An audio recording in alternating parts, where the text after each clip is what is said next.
നമസ്കാരം.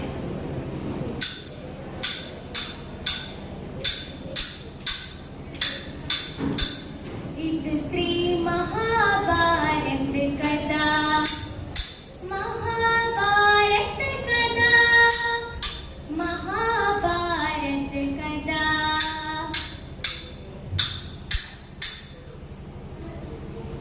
മഹാഭാരതത്തിലെ ധീരനായ യോദ്ധാവ് അഥവാ ഇതിഹാസ നായകൻ. അതെ, അതാണ് ആ ഇതിഹാസ നായകനാണ് അർജുന പുത്രനായ ധീര അഭിമന്യു. ശ്രീകൃഷ്ണ സഹോദരി സുഭദ്രാപുത്രൻ.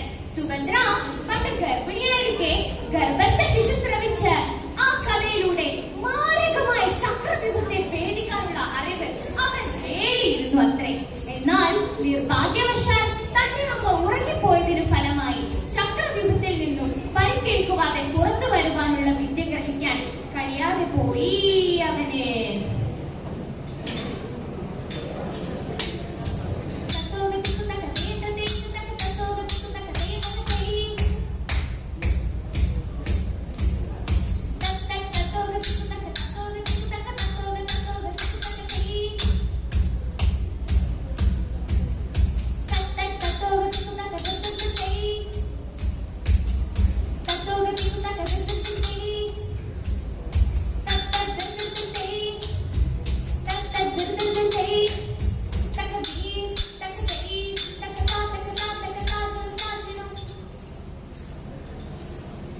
അങ്ങനെയിരിക്കെ പിന്നീട് കുരുക്ഷേത്ര യുദ്ധത്തിനാൽ ചക്രവ്യൂഹത്തിലേക്കായി കൗരവർ പാണ്ഡവരെ വെല്ലുവിളിക്കുന്നു.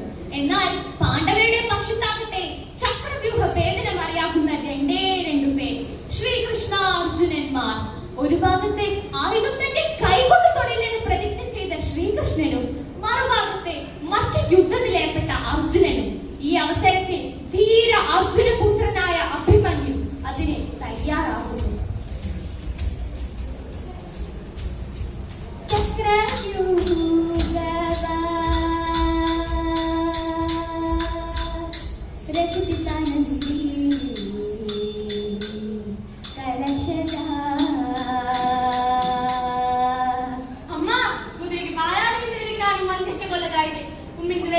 ഞാൻ നിന്നെ കണ്ടത് സമയത്തല്ലേ ആശ്ചര്യമുണ്ടല്ലവാ തായേ യാഗഭരണം ഇതിനാ പറഞ്ഞില്ല.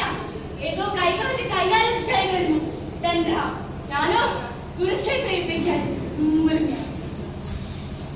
എന്നാൽ തന്റെ ഏക മകനെ നഷ്ടപ്പെടുമെന്ന ഭയത്താൽ കാതലയായ അമ്മ സുഭദ്ര അനുവാദം നിഷേധിക്കുന്നു.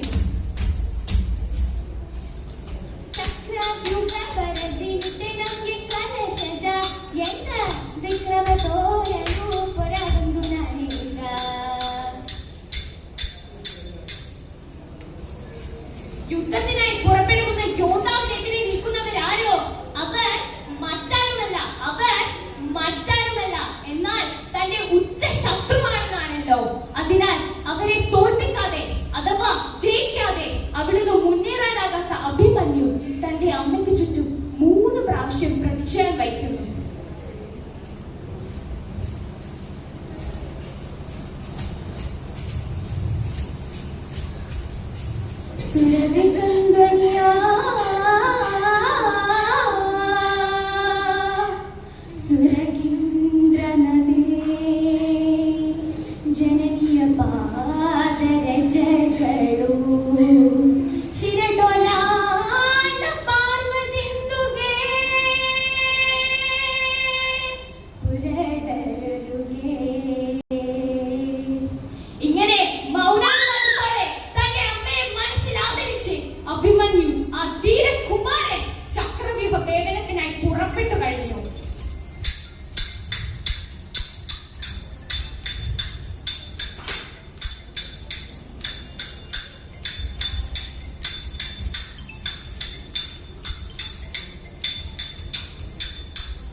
Ini ningal kayaknya, batu es tadi.